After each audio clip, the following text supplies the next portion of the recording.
Welcome to the Tiger Nexus Podcast, a place where you'll find interviews with content creators and geeks alike.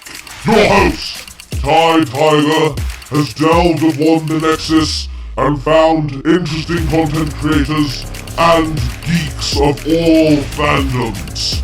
This podcast is connected to the Zero Hero Network. And now, we dive in with another episode! Hello everybody and welcome to the Tiger Nexus podcast. Of course, I'm your host, Tiger, and today we are talking about Daredevil Born Again Season 2 and our little Punisher one-shot that we had this year. And of course, I'm joined by one of Daredevil's biggest fans, my brother from another mother, James. Right, bro, how are you? Good man. All apart from the shitty cold, but apart from that, I'm good. So, to clarify, he has a cold. It's not actually cold. It's raining like fuck, but it's not actually cold. He's just got a cold. No, I mean, I don't know where I've got it from, but there you go. I'm not going to let that dampen my spirits. Get it? Because it's raining. That was lame. That was really sad, my guy. But yeah, I'm glad to be back on it. It's been a while. But yeah, let's just talk about Daredevil Season 2 and Punisher. Well, Punisher one shot. Both are fucking fantastic, by the way.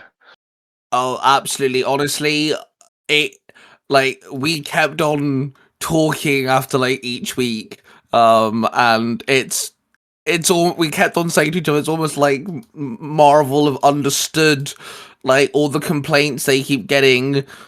You know, all the little bitches that people have issues with when it comes to the MCU TV shows. And it's almost like they're like, okay, fine, we understand what works. We're just going to give you what works. And it's Daredevil. Yeah. I mean, both, season 1 was great. It's fine. It felt a bit up in the air. And you could tell that they had to kind of patch it together. But this season felt a lot more consistent.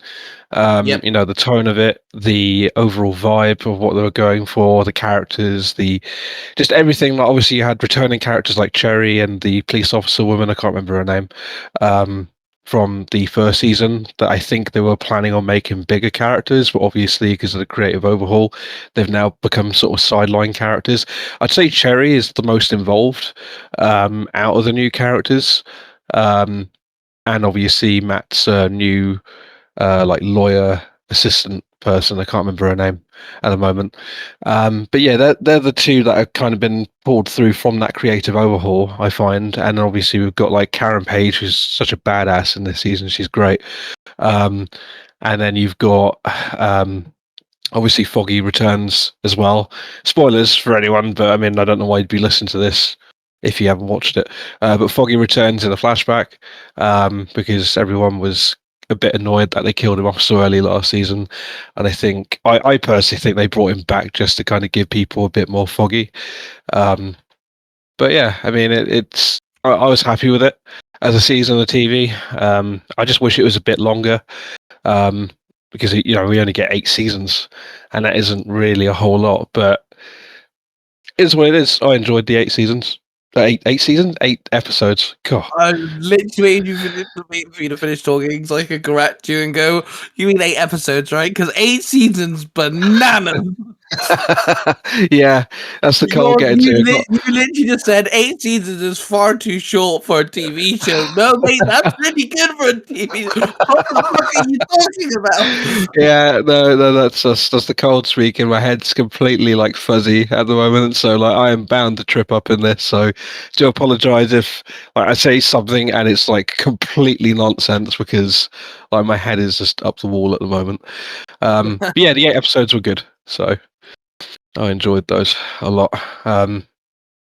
I think one of my favorite things is he's more Daredevil than he is Matt Murdock in this season, because he was more Matt Murdock in the first season, and in this he's in the Daredevil suit easily 70 to 80% of the time.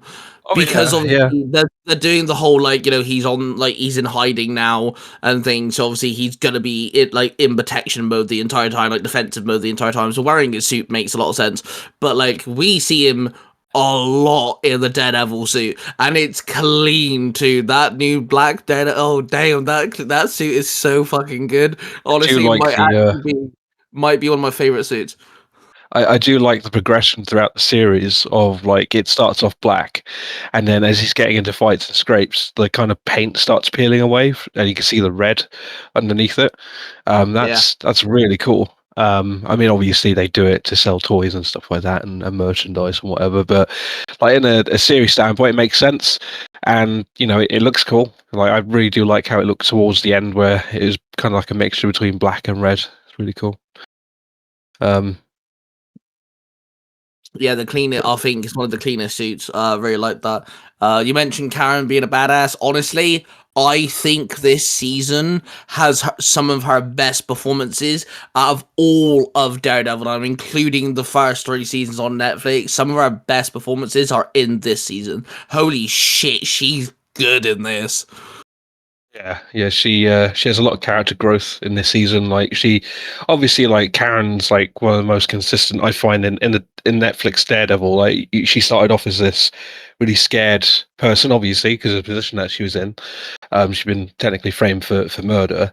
But throughout like season 1 and then season 2, especially into season 3, like obviously even by the end of season 1, she ends up killing Fisk's assistant, who actually comes back in this series in the flashback episode, episode 5, which was nice to see. Um, but yeah, you can see her character progression from like she goes from this scared woman, or you know, girl, however old she is. I'm not entirely sure how old she is in the series, but goes from this someone that is can't really stand up for herself. By the end of season 1, she shoots Wesley, and then into season 2, obviously she tries to kind of see the good in the Punisher. Um, and then into season 3, she then really kind of goes up against the big bad, which is Wilson Fisk. Because if you remember that little kind of not a fight, but the kind of argument that they had at the like kind of penthouse in season 3, she really kind of stood up towards someone like Wilson Fisk. I don't think he would have done anything to her because obviously I think Wilson Fisk has got morals in a sense that he'll get annoyed, he'll get angry at someone like that, but because she's female, I think he finds it hard to kind of do anything towards someone like that. But yeah, especially into season 2 of this, obviously she was hardly seen last season of Born Again, but into Born Again season 2, she's learning fucking karate. Was it karate or something, or jiu-jitsu, something Yeah, like that with Matt? And she takes that down a was soldier crazy. towards him. Yeah, I just her overall presence in this, you know, the way she enters a room, the way she's like glaring at people, the way that she like holds herself is just like, I don't know. It's almost like she got like the actress got told, "Hey, have fun with this," you know. And it's just like that scene when she's in the prison cell. Kingpin goes and talks to her, and you know she's like mocking him and like all this stuff, and they have that little confrontation. The best Karen scene of and like that is one of my favorite scenes of the show. Like, oh my Yeah. god, that was so good, and she held her scene really well.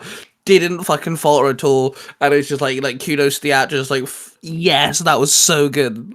I absolutely love the fact, like you said, she stood up against Kingpin in season 3, and this is almost kind of like her knowing she can do it, but this time around she's got more, I don't know, confidence or whatever. And he also does grab her, so like there's a bit of contrastness with like Kingpin's character there too, because like he obviously breaks his own moral code there for a minute, and you can see it in his face too afterwards. He's like, "Well, okay, you know, I shouldn't have done that," you know. Yeah. But like, so good, such a good little confrontation between the two of them. He, Absolutely awesome. yeah, he starts to kind of like not strangle her, but kind of get a bit handsy with her in terms of like trying to like strangle her out. Basically, he's not doing it. I don't think he was actually going to kill her, but he was kind of using it as like a threat. I find. And she says something like, "Oh, I don't think I've ever seen you scared." Obviously, because he just lost Vanessa, and that makes him more vulnerable than ever. Like he's more likely to lash out, considering that he doesn't have the kind of anchor that would have been Vanessa at that point. So yeah, I mean, it was great. It was great seeing her. Like Vincent D'Onofrio just fucking kills it every time. Like he is amazing. Like to me, like if you had anyone else as Kingpin, I'd say yeah, they're great, but I don't think they're as good as him. Like to me, this will always be my version of Kingpin. Like he's fantastic. Um, but yeah, I both. I think the whole thing of there are certain people who have played a character and they are that character. So for a lot of people, RDJ is Iron Man, Hugh Jackman is Wolverine, these sort of things. I think he is Kingpin. We have to put him in the list now. He has to be. He Yeah, does such a good job. And like it's also one thing I absolutely love about this him as Kingpin as well is, and sometimes you have this issue with heroes and villains, is you have them as civilian, but then you have them as whatever they are, hero or villain, and sometimes they can't do both. For an example, I'll give an example here. Obviously, you have the three Spider-Man actors. One's always good at being Peter, one's always good at being Spider-Man. Same with Batman actors, it's the exact same thing. They're either good at Bruce Wayne or they're good at Batman. Very rarely you'll find one that's good at both. He's good at being Wilson Fisk, the mayor of New York, but he's also good at being the Kingpin, who's willing to like pick up a person and slam them against the corner of a wall and snap their spine, which he does, in the last episode, which was absolutely fucking brutal. And he's so good no matter what sort of version of Fisk you're looking at, whether you're talking about Wilson Fisk trying to be Wilson Fisk, or whether you're talking about the Kingpin, the hard-ass motherfucker who will break your skull open. He's good at both all the time. He never falters, and it's fucking phenomenal. yeah, yeah. I mean, he's got such a vast range. I find Vincent as Kingpin. I mean, even in general, like in other films, he was in Full Metal Jacket. Was in another film as well. I can't remember the name of it. He's been in a lot. But to me, when he's in Daredevil, when he's Kingpin, or Wilson Fisk, he's just. It's kind of strange how, as you were saying, some people become the character. You no longer see the person playing the character, you see that character. And to me, Vincent is one of those actors where he's on screen, you don't see Vincent D'Onofrio, you see just Kingpin, you see Wilson Fisk, and he plays the role with such nuance as well. Like you can tell when he's putting this facade on as such. Like Kingpin doesn't normally talk the way he does. He kind of sounds, oh yes, Vanessa, So that's a really bad impression. But he doesn't talk like that technically, because he actually breaks when Vanessa dies, and especially towards the end where Matt is having like a trying to have a heart to heart with him. He's like, I love this city as much as you do, but we just tend to show it in different ways, his voice breaks, because he's breaking, he's kind of letting down his guard, and it's great. It's great to see, because I don't think of many actors that can do that sort of thing. I'm pretty sure there are, but for me, like, he's just great. He's great on screen. I mean, Charlie Cox as well, and it goes the same for Punisher. John Bernthal to me is the Punisher. A lot of people would disagree with that. I've seen a lot of people online say, "Oh, he's the crybaby Punisher. He's always crying about something." It's like, well, yeah. I mean, the guy's hurt. He lost his family. You know what, right? I'm glad you brought that up, because my next point was going to be, because you mentioned, obviously, he breaks his Kingpin kind of breaks down a bit when, like, the way he's acting breaks a bit when his wife dies. So many people rinse that episode for when the episode that she actually dies, when she's actually dead now.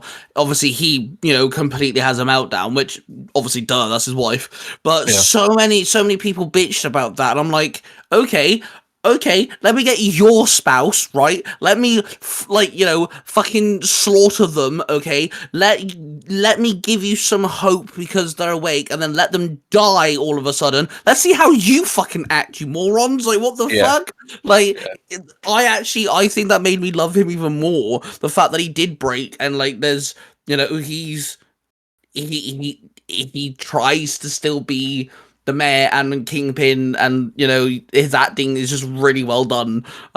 Like, I think one of my favorite scenes actually is that last bit when his wife passes. I think that's absolutely fucking phenomenal the way he acts in that. Yeah, yeah. I mean, you kind of this big hulking kind of monster of a guy, that isn't very nice at all. He's not a nice guy. You gotta understand why, because obviously we've seen his origins, and he's brought up in a pretty hostile environment, or extremely hostile environment, with his dads, and then he lost his dad, and he always kind of gets picked on. He always was kind of like bullied, sort of thing. Um, but yeah, I mean, it just kind of makes me wonder, you know, how anyone else would react it in that kind of scenario. Like it's just, the guy's just died. Of course, he's going to be a bit wimpish. He's going to let his raw emotions show through. But some people are just a bit too critical, I find. They.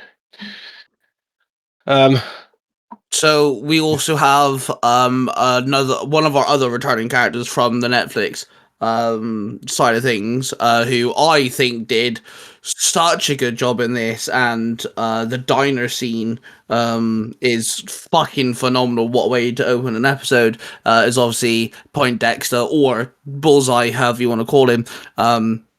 But yeah, I think I'm intrigued now because obviously he's with the last time we see him, he's with Matthew Lillard's character, on the plane with him. So I'm curious to see where that's going. I've seen a few rumors of maybe he's going to join the Thunderbolts, or yeah, I their mean, version of Avengers. sorry to interrupt, but yeah, someone did say that because he's working for the government, and obviously Val is in that same sort of position, that apparently he might end up in the Thunderbolts. Yeah, it's just like, okay, yeah, cool. I mean, that would be kind of neat. I don't know how that would work since like he's a known murderer. And like, but still, but yeah, that diner scene where he's sat there, he orders his food and everything, he kicks the crap into all his dudes, and then he does the whole his Bullseye logo on the door and leaves. That was such a good way to start an episode, man. That was so good. Yeah, That was such a sick move, man. and it was the song in the background was like New York State of Mind, I think it was as well, I Yeah. believe. And it lined up so perfectly. It was a great kind of show opener, because it played before the credits came up. And yeah, that was fantastic. Not much happened. Like I find with this season, not much happened for like the first 3 episodes. Like the people got released from Kingpin's holding, but it's really kind of like episode 4 and 5 onwards, things really started to kick upwards. I don't know if you felt that way. I mean, it okay, yeah, I see what you're saying.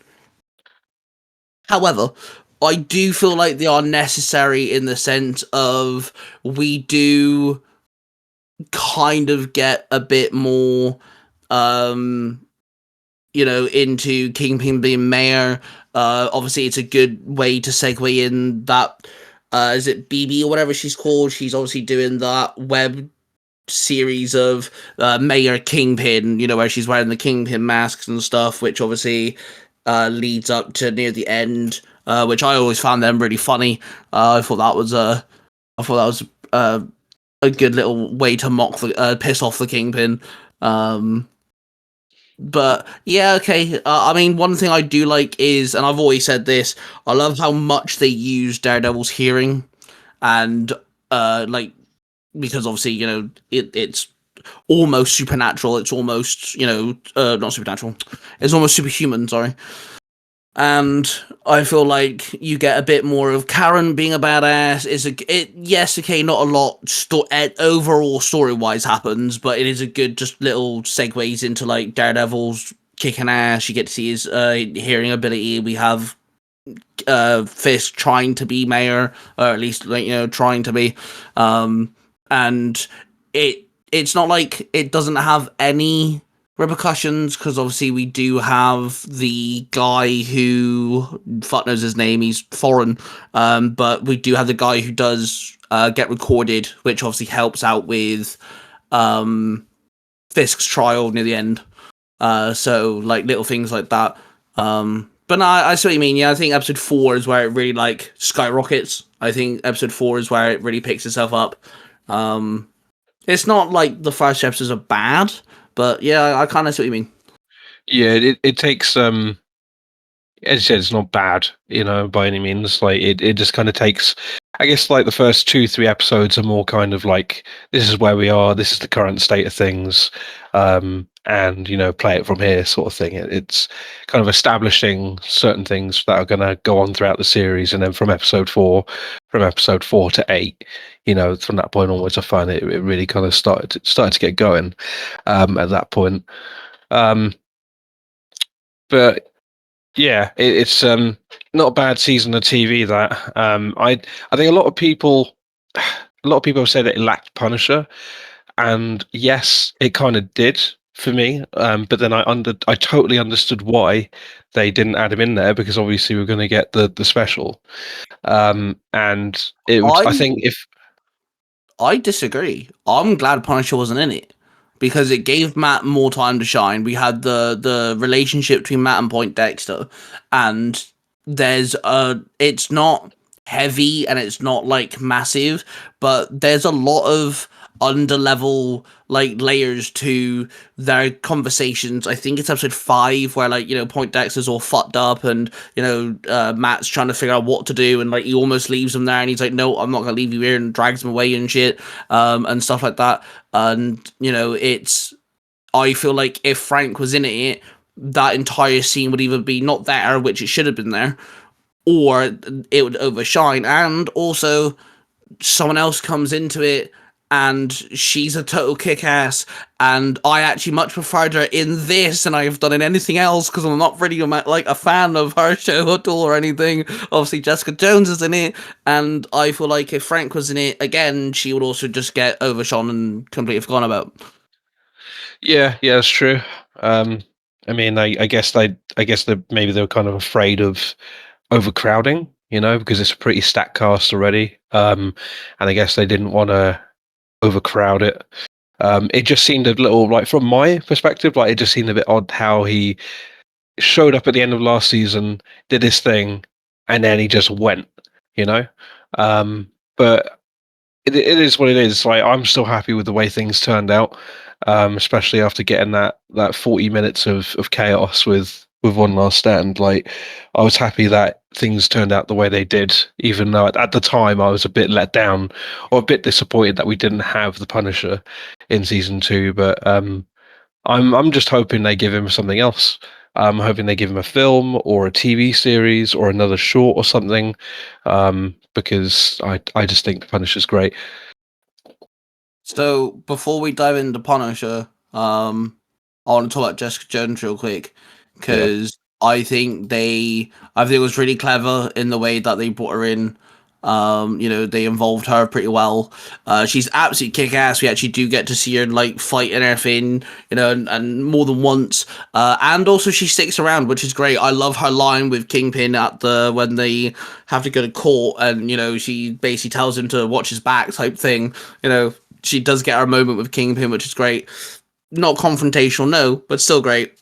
And I also feel like she helped in Kingpin snapping, like her pissing him off, because the last episode where Kingpin's going brutal on everyone, which, by the way, one of the best scenes in the entire show is Kingpin going through that whole corridor and just slamming the fuck into everyone. That is beautiful. Just saying. Like, opens the door and he sees them all outside. He goes, "Oh!" and he just like punches that one guy, and he goes flying into like the wall, and he just splatters everywhere. It's just like, oh man, he's pissed. He is so. Yeah. But I really like Jessica Jones in this. I thought it was really cool. And at the end of the show, we also get Luke Cage turning up. So it does kind of feel like they're bringing back the Defenders in some form of way, which is quite funny, because quite often, especially now the MCU's been going on for all this time, and like DCU now has started up and everything, it's always a case of like, okay, for example, you have the one moment in a movie, with a superhero, and everyone's like, okay, where's everyone else? Why isn't everyone else like tuning in and helping out? Oh look, there's a bad guy who's like taken down like several buildings. Okay, so where's Iron Man? Why can't he come and help? And this kind of like it's almost like they're going, "Don't worry, guys. Like the other vigilantes in the world that we built are coming. Just slowly, bear with us." Starting off with Jessica Jones.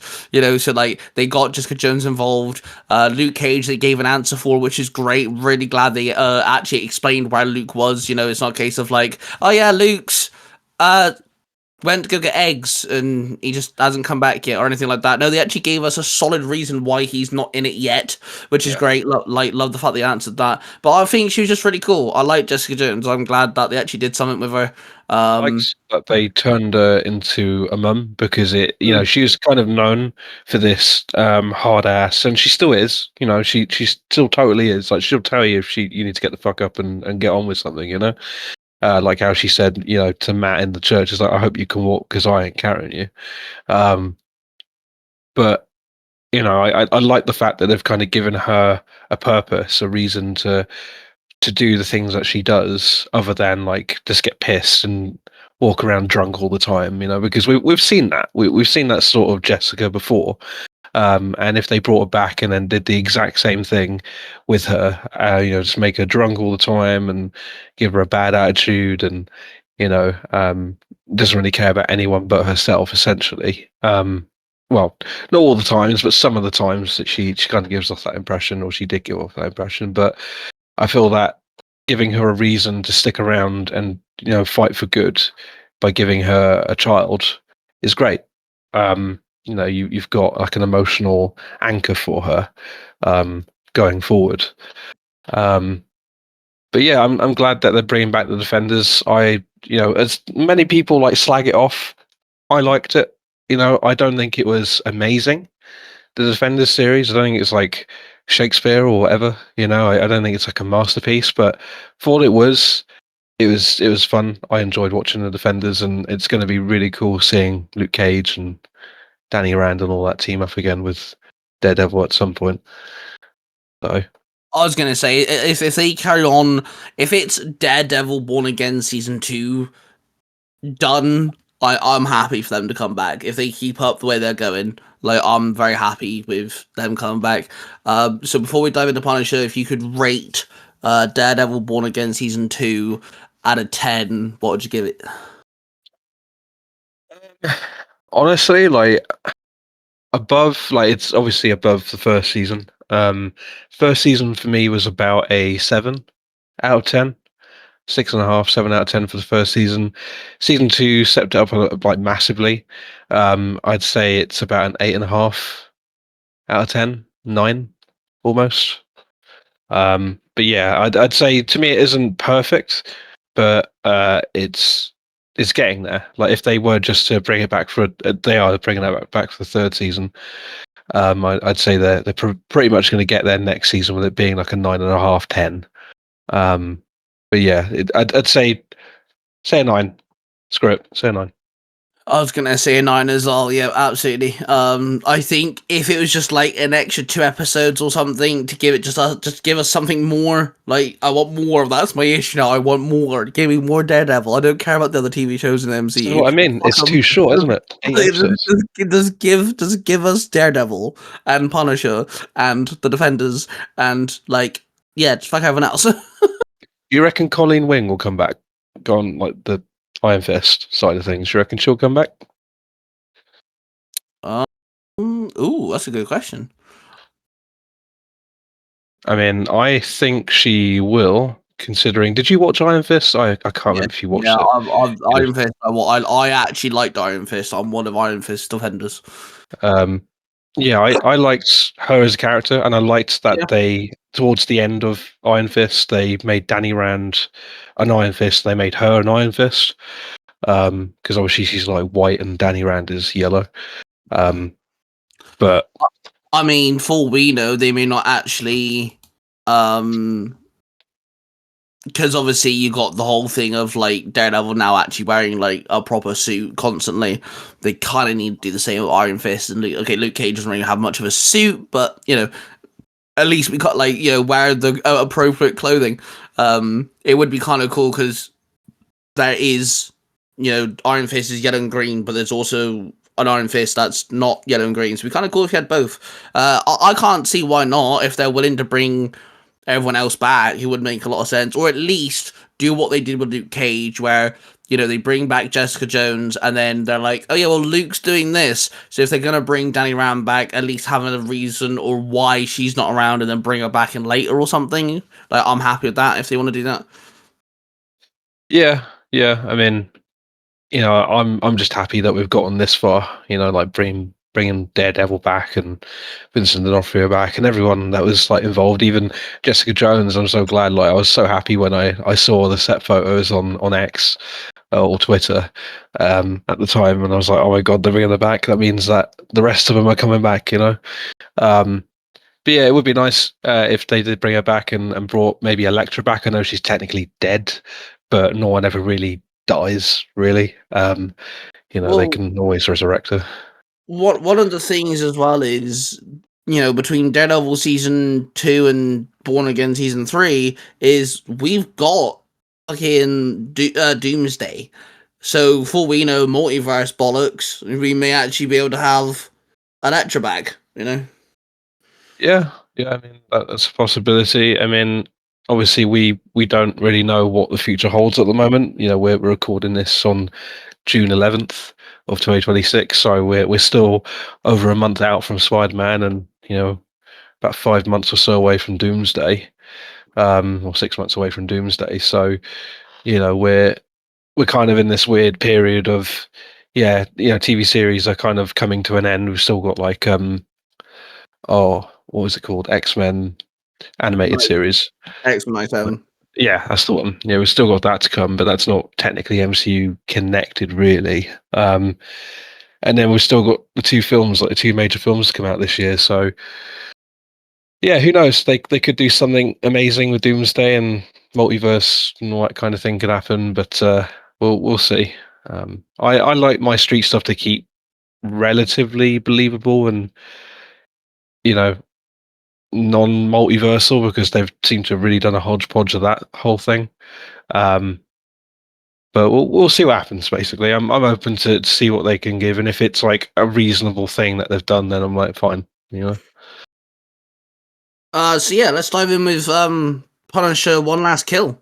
A lot of people bitch. Let's get the negative out the way. A lot of people bitch over one particular scene because it is CGI and it is poorly done.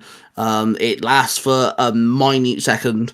One thing people have to remember is, yes, John does love playing Frank Castle and he does love being the Punisher, but the guy's getting on, man. He's not exactly the youngest of blokes, is he?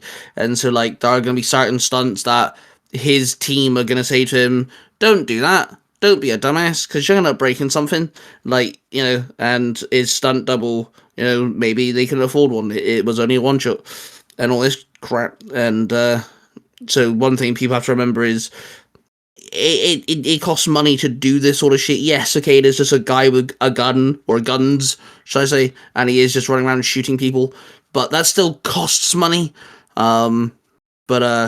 Yeah, just thought I'd put that out there, because obviously a lot of people are going to bring up the one negative. I didn't actually care that it was poorly done. I enjoyed the overall thing as it was. Yeah, I mean, when it comes to the CGI,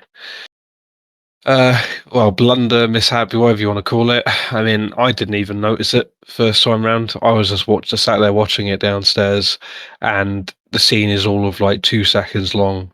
He's falling off onto a like a air vent unit thing, and it smashes, and it's on the screen for like 2-3 seconds, and I didn't notice it.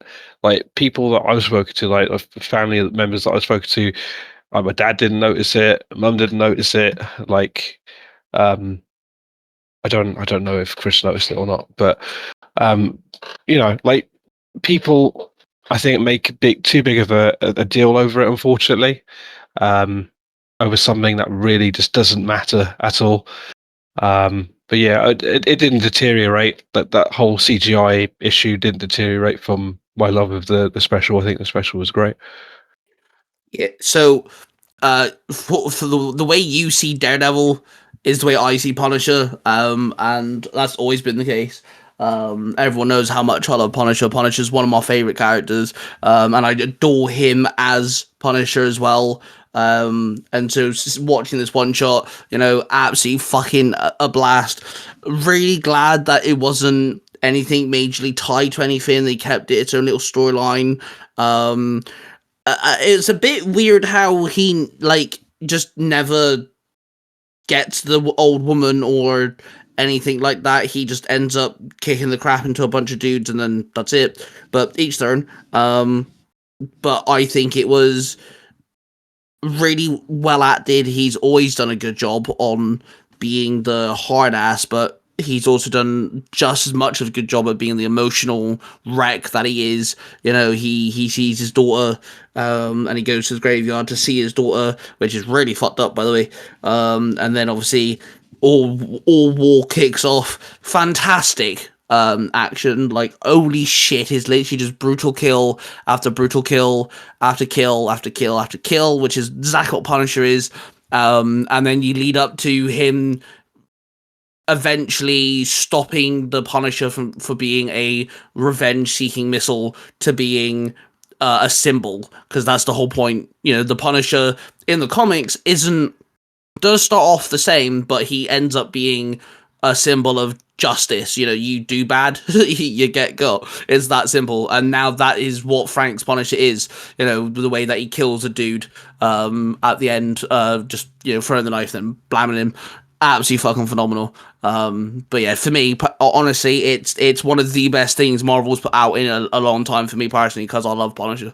That whole scene as well, like towards the end, obviously it opens with the veteran and his dog, and obviously, it doesn't. What happens to him is very nice. The gangster or whatever, the person that's causing mischief picks up his dog, throws his dog underneath. As soon as you see the truck coming as well, that dog's gone. Like, chucks the dog underneath the wheels of the truck.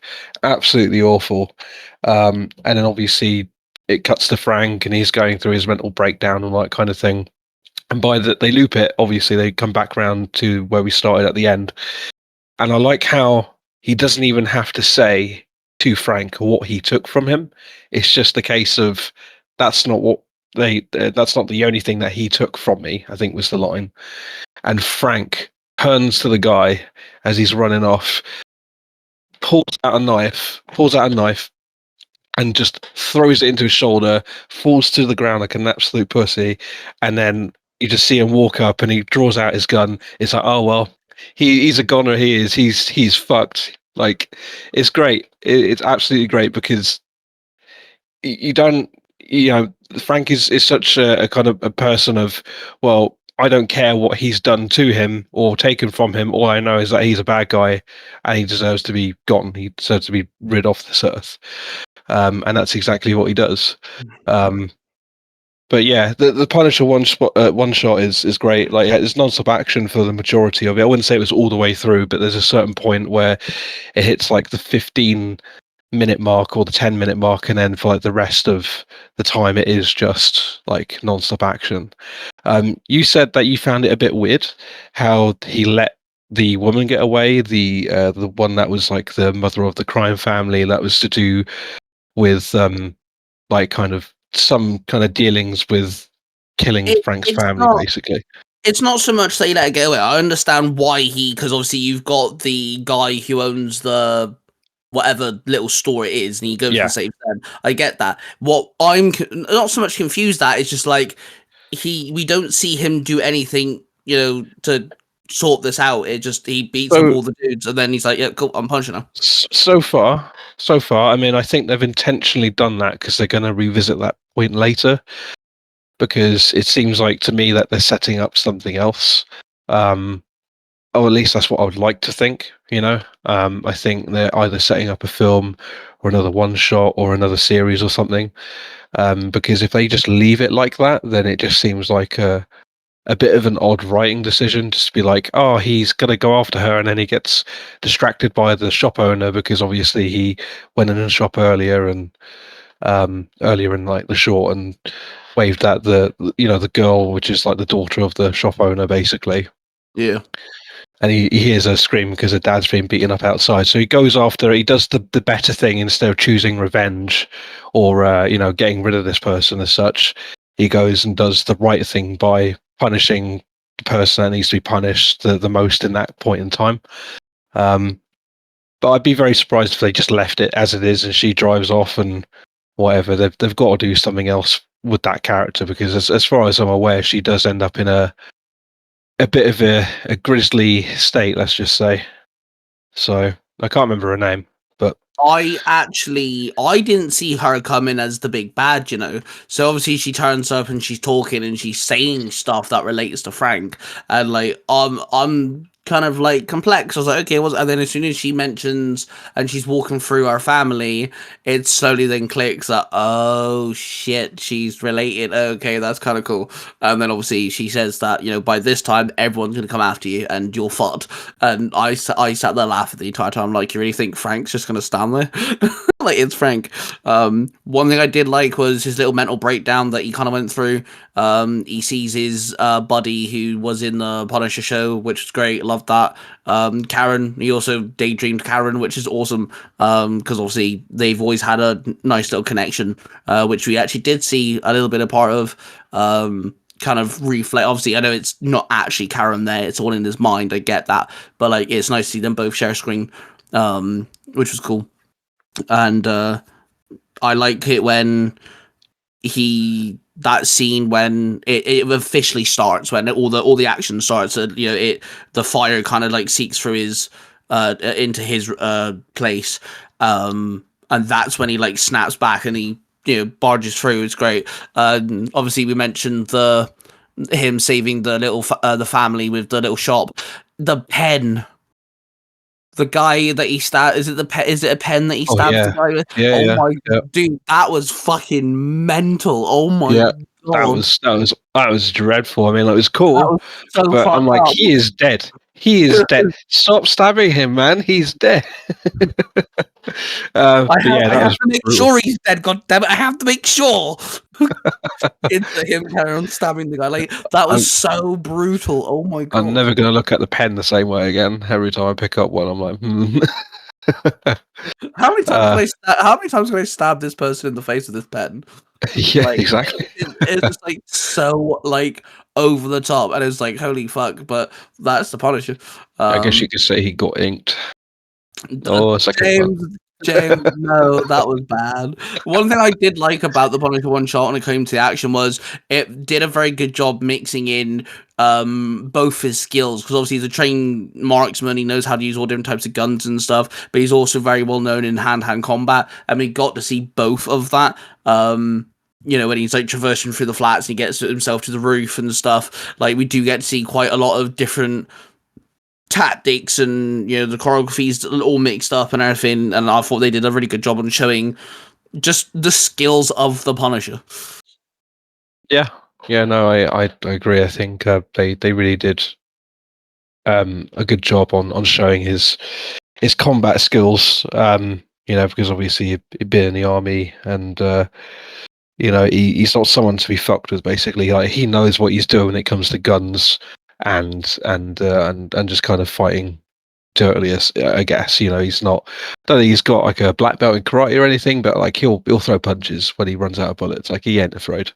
But yeah, I mean, the whole special was great. Like, especially when he's sitting by the part that got me was when he's sitting by the grave of his wife and his daughter, or daughter and son.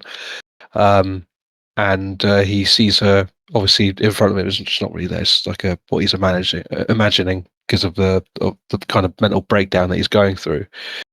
And he kind of looks up and she's gone, and he starts like kind of screaming, no, which I think was done on purpose, by the way. I think they knew people mean that a lot, and they did that on purpose.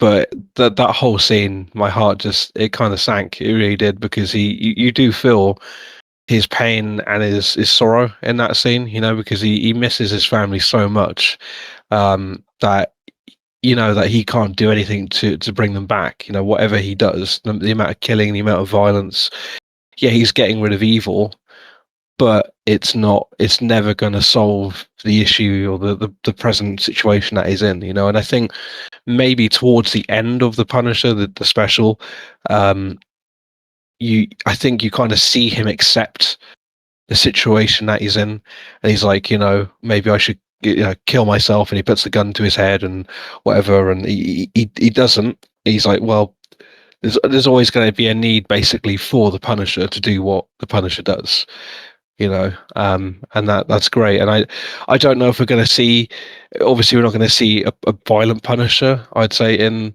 Brand New Day, but I'm hoping it's still along the lines of, you know, someone that doesn't stand up for, you know, it doesn't take shit. Basically, he'll, if he sees an injustice being done, he'll stand up and put it right. So Yeah, agreed. Yeah, agreed. Yeah, because like that moment when he stood on the street and he can see the old hag drive off, and he's got the daughter screaming because our dad's getting the crap kicked into him. That's like kind of one of those scenes where it's like, here we're gonna tell you something, but we're not gonna tell you. We're gonna show you, and that's the moment where like he, you know, accepts himself as, you know, there's nothing he can do to bring back his family. You know, he'll get to see, like Punisher says in Marvel Rivals, you know, I'll get to see my family one day, just not today, you know, yeah, sort of thing. You know, so like he accepts that, and you know, he goes and saves, you know, and then once he's done slaughtering everyone in that little shop, and the guy thanks him and shakes his hand or whatever, he understands then that like, well, he just saved a little girl from going through the same shit that he went through. You know, he yeah, just did that. Like that hit her. Both our parents are still alive. Yes, okay, their business is a little bit messed up, but within a couple of weeks, he should be back up in order. You know, that sort of thing. And he's like, okay, cool, I can do this for people. And like you said at the end, where the old dude, what the hell? yeah. I don't know what that was, but okay, Discord just completely kicked us out and put us back in. That was really odd. Um, strange. That was very strange. So like the that bit where the old guy's like, oh, that's not the only thing he took. I also took that as kind of like a military thing as well, because like, you know, that's very, the way that he looked at the guy and the guy looked at him is almost very military-esque, and so like I took that kind of cool. But yeah, overall absolutely amazing. Yes, there's a tiny, literally it's minute seconds, like I don't even think it lasts 3 seconds, bad CGI, but fuck it, that's, you know, I welcome mean, to bad CGI or not, I mean, if the story's good, the story's good. You know, like, exactly. doesn't really um matter. So yeah, absolutely loved it. I thought it was really, really cool. We got Punisher. That's like, and we also got a really cool like actual official suit, which is in Brand New Day. Cannot wait to see him more in that. That's gonna be so fucking good.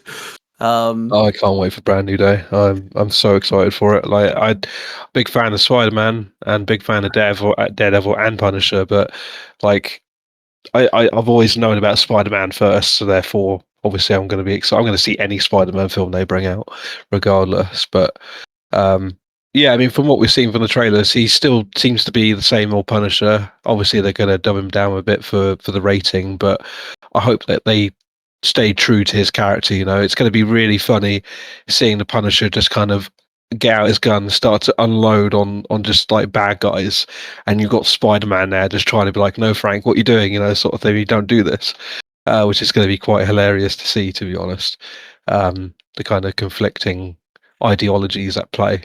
Um, but yeah, I mean, I'm just glad that we've got these characters back in, you know, where they should be in the MCU, regardless of what people say. I love, you know, John Bernthal as Frank Castle. He's literally the Punisher to me. And the same with all these characters.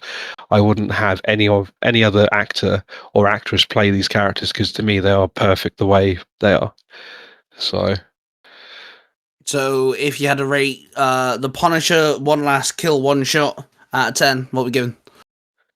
um, I'd say that it needed to be longer, because I think it's Agreed. the shortest presentation out of the three. Like, we had Guardians, we had Werewolf by Night, and we got this one, and I think it's the shortest, surprisingly.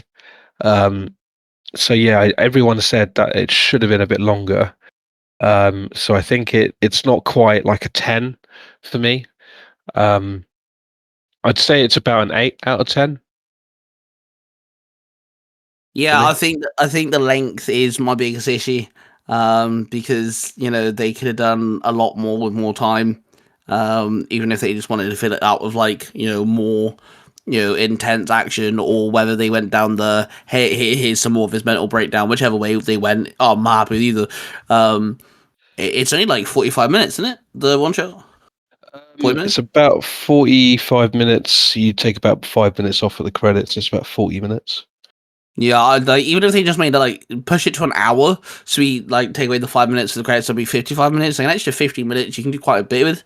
So like that I would have preferred that. So yeah, the timing's a bit short. But I've got my Punisher Batman. Like like I said, I'm looking for a brand new day because it's Spider-Man. I love Tom Holland as Spider-Man, but I also love him as Punisher. So like this is gonna be a gold mine for me. They keep putting two characters that I love together because we had Deadpool and Wolverine, and now we've got Punisher and Spider-Man. They keep doing this. So I'm gonna have to give it a 9. It loses the mark just because it's a bit too short. And it that hurt it in a little way. And like you said, like yeah, okay, there's a poor CGI moment, but like if as long as it's good, it makes sense, and you're having a blast watching it, then why the fuck does it matter? Well, yeah, I mean, as I said, I take story over fantastic CGI any day. Like if Yeah, the story's so- good, then it shouldn't really make that much of a difference. So. Yep, agreed. Well, that's us talking about Daredevil Born Again Season 2 and Punisher One Last Kill One Shot. James, you need to come back on more, boy. We need to start talking about like Spider-Man. When we watch Spider-Man, you're gonna have to come back on. Me and you're definitely gonna have to do an episode on Spider-Man. Yeah, I'd happily do that. I mean, you should also. I want to mention this as well because, like, we didn't talk about it. But if you can watch, what was it called, Wonder Man, which is fun. In my opinion, I loved it, but you might not. Some people really love it. Some people are like it's. Oh, he's back again. So that was weird. But yeah, when it comes to Wonder Man, I'd recommend anyone that hasn't watched Wonder Man to watch Wonder Man because it's one of the smaller series that I personally really liked, and a lot of people did. And apparently they're going to do a season 2. But it would be nice to talk about that if you could watch that at some point. You don't have to, but Yeah, I'll definitely watch it, and we can do that for sure. But yeah, thanks for coming on and chatting about Daredevil and Punisher. I've been wanting to do an episode about Daredevil and Punisher because they've been really good, and also literally one after the other. It's worked brilliantly as well because we literally got Punisher literally the week after Daredevil finished. So like yeah, I think that worked beautifully. So thank you so much for listening. Of course, if you're on the podcast platforms, don't forget to rate us and all that jazz. If you're on the YouTube channel, subscribe because we're getting close to triple digits. We're so close to triple digits, it's unreal. It's actually painful. So thank you all for listening. Let us know, of course, if you're on the YouTube channel. Hit us up in the comment section. Let us know what you guys think about Daredevil Born Again Season 2 and the Punisher One Last Kill, one shot. And thank you, James, for coming on once again, bro. It's been a blast having you. no problem. Thank you for having me. It's been great. And with that being said, we love you all. We're passionate, everybody, and we shall see you guys in the next one. See ya.